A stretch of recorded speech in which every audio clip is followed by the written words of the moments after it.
What we're going to talk about now briefly is using something called the repository pattern, and not repository as in Synergy repository. I mentioned this briefly earlier. In many applications, obviously, business logic accesses data, and although we've all gone to certain efforts to separate our UI from our business logic and data, in many cases our business logic and data are still the same thing. So what the repository pattern does is it starts to address that issue. The point is that directly accessing the data can very often result in duplicated code all over the application, because every time you access a customer file or whatever, it's this, you've got a piece of code that does it and validates the errors and blah, blah, blah, blah, blah. It potentially gives you a higher potential for programming errors because you're writing that same code over and over, and so on. It's not ideal. So what the repository pattern does is it gives you a separation of concerns between business logic and database access. So it factors the database access into a separate layer. And the job of the repository layer is simply accessing data. Okay? One of the big advantages is now the business logic doesn't have to care where the data is anymore. It can change and they're decoupled. So if you want to swap out business logic without breaking the data or vice versa, it makes it easy to do so. Okay, so the repository class's job is just mediating between the data source and the business logic layer of an application and interacting with the actual data itself. Benefits of the repository pattern: centralized data logic or web service access logic, provides substitution point for unit tests. That's a good point. You've got your business logic, and if the data access is separate, then you can have a unit testing data access layer as well that doesn't go at the whole production data set. It goes at this little known set of data that your unit tests can work with. So it's a great way of being able to swap out the data access in order to do things like unit testing. Gives you a flexible architecture that can adapt as the overall design evolves. Yeah, cool. Let's just look at it happening, okay? It's a fairly simple concept. Let's not access data directly in our business logic. Let's have a layer that accesses data is essentially what we're saying here. Using the repository pattern. So we're going to build two repository classes that wrap up access. So now we're going to start looking at ISAM data. Okay? We're going to wrap up access to a couple of ISAM files, and the repository classes will use the Synergy Select class to access data.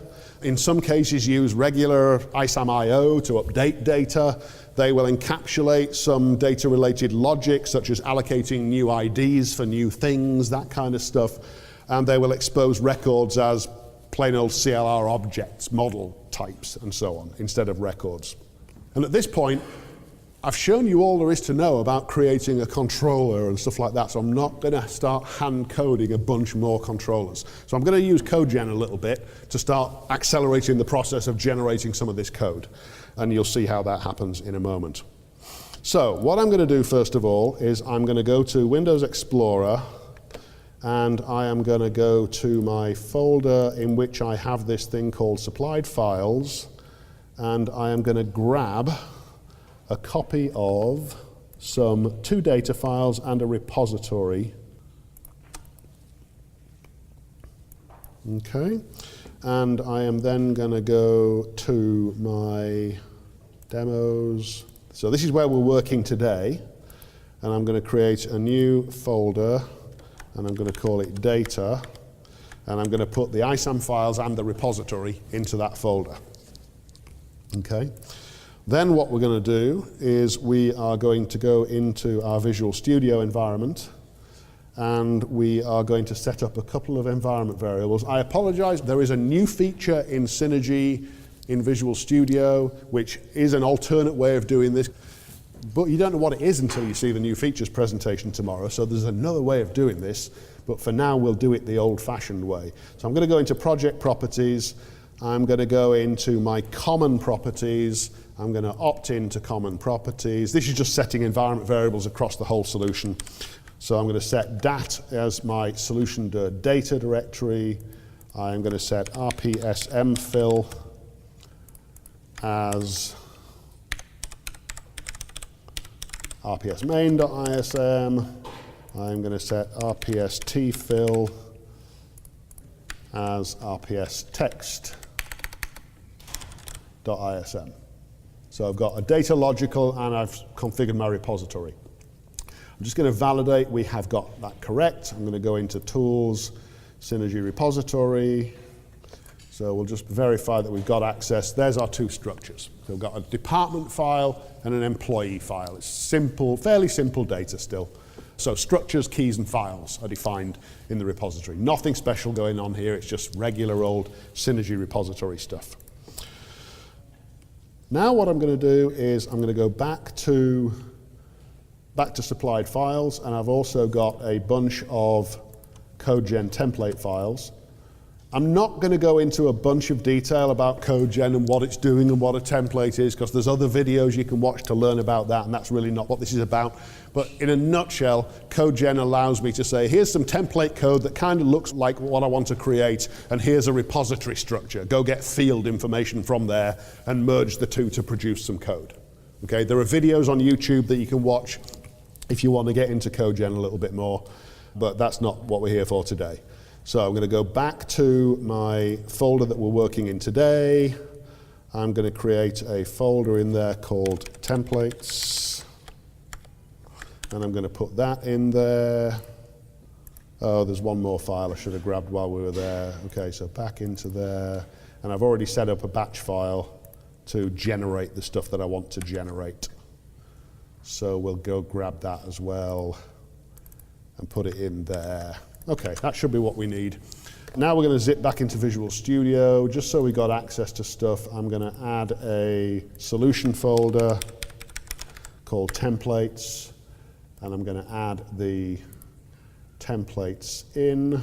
This will just ensure that when I check all of this up into GitHub for you, that everything gets shipped out along with it.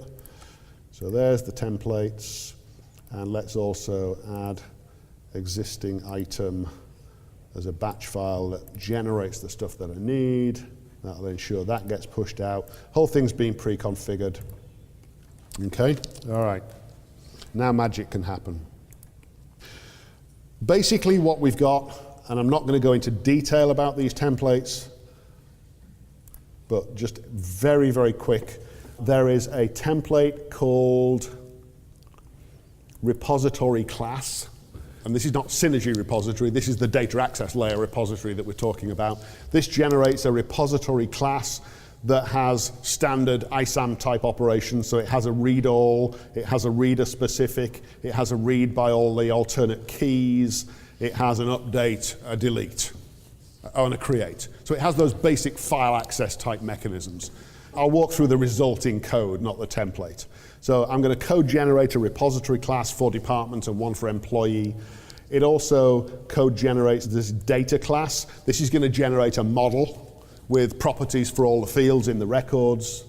And I've also got repository CRUD API controller. So I'm going to code generate a web API controller that uses the repository to access the data. So again, I'm not trying to teach you CodeGen today. We're just going to walk through the process. So what I'm going to do is I've already got on my tools option, I've got this thing called generate code. All this does is run that batch file that's sitting in my project directory, and lo and behold, it generated a bunch of code. So these are all the files that just got generated. And what I'm going to do now is add those into the project so we can look at them.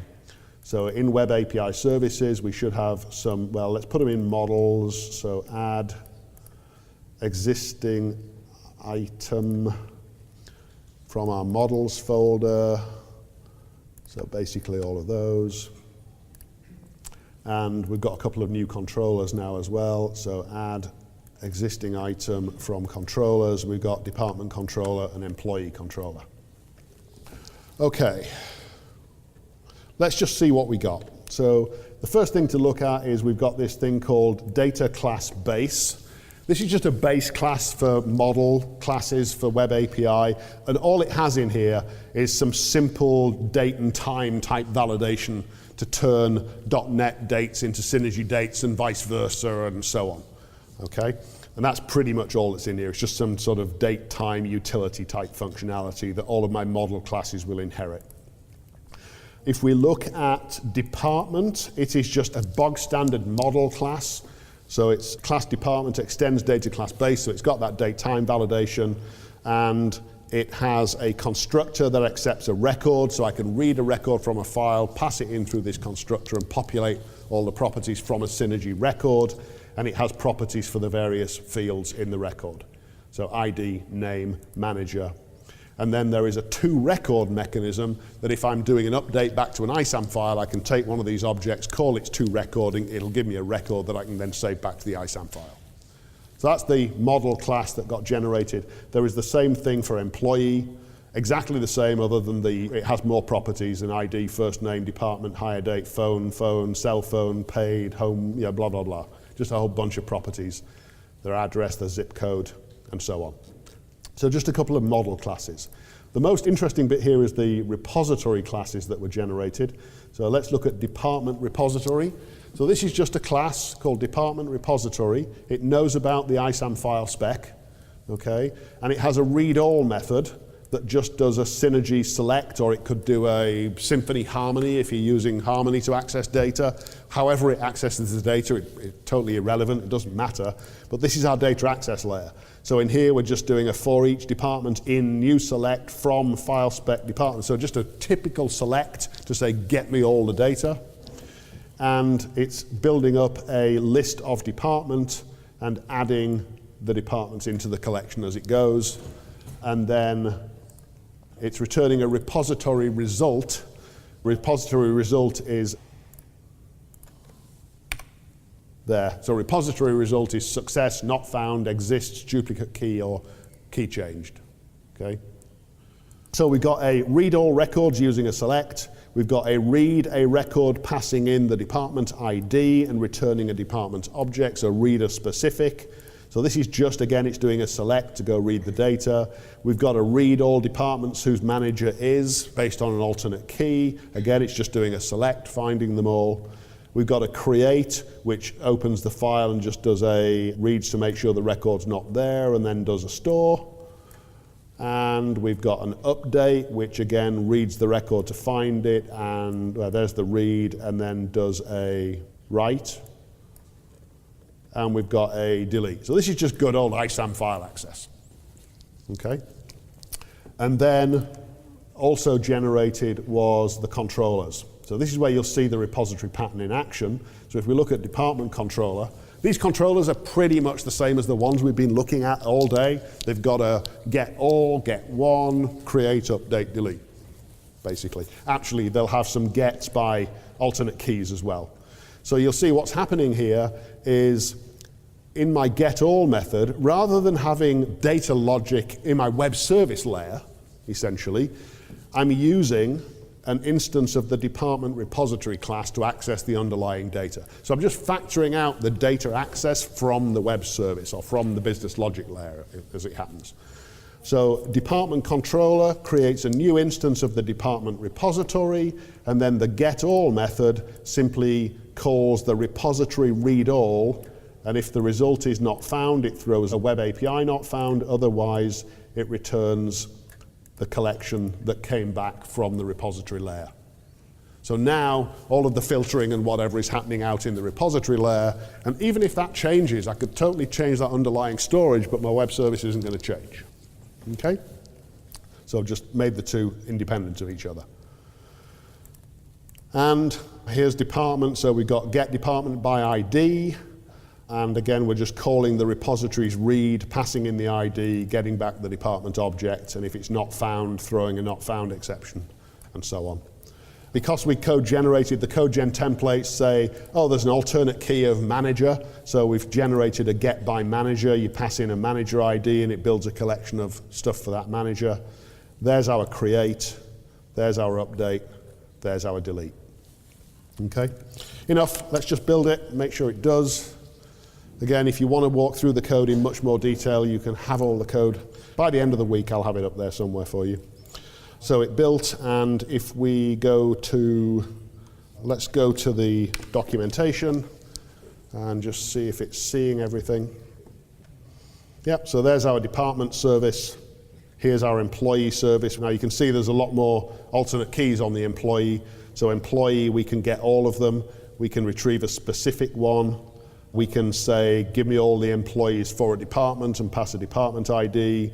We can pass a last name and anything that matches a last name, everything in a state, everything in a zip code. And again, those are just based on alternate keys that are defined in the file. let's just test a couple of them. I'm not going to build tests for all of these things, but let's just build tests for a couple of them. So let's just go for, I'm going to create a new collection called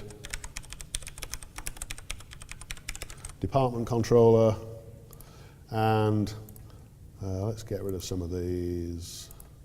Don't want to save that. Okay, so let's do a test to, what is it?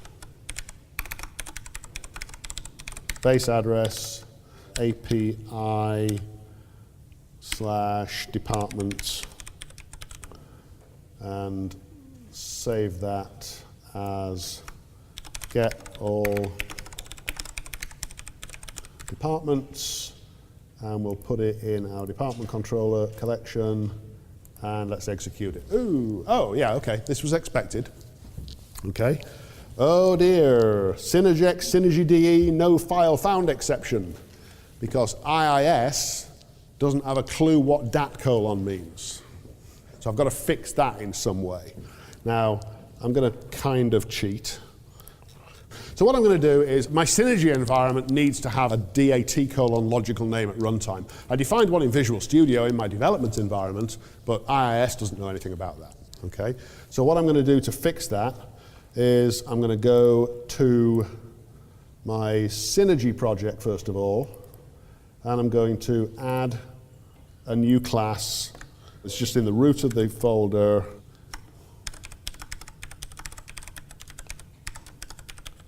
And I'm going to call it Web API Services Config. And in there, I'm going to add a public static method called configure.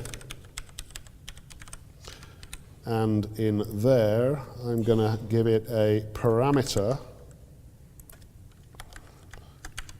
We're going to have a required in parameter, which is a string called data folder. And then I'm simply going to do a set log of dat : to data folder. Okay, so I'm just going to set the environment variable to some value at runtime. Okay, and then the second part of this is we need to call that from somewhere, and the place where we need to call it from is in our web application. So what I'm going to do is I'm going to go to the C# web host application, and in an ASP.NET application there is a special file called global.asa or global.asa.cs. This is basically startup code. And so application_start is called by IIS for the very first request into an application. So one time only as the application starts. So what I'm going to do is add a little bit of code in here that says, let's go resolve that namespace. Oh, so I did. Thank you. Using that. There we go. Okay. All right, so from C# in the application start, I'm making so this is called the very first time the app starts and will only ever be called once unless the IIS app is closed down and rebooted, or if I do a build and replace the code, it restarts then. But generally it's a one-time thing. So this code basically says to IIS, server.mapPath ' says give me the on-disk path to the root of the web application, and then I'm just cheating a little bit and saying go up one and go down into the data folder. It's not a great solution. You don't want to be doing it this way really in the real world. Find a better way of doing that. But that will get me a physical path to my data folder.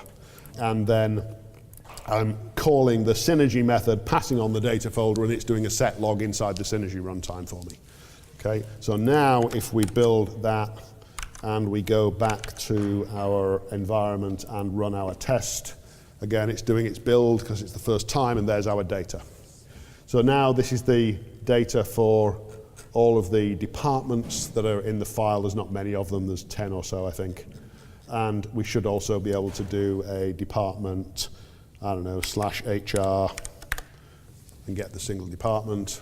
We should be able to do department for manager 1089.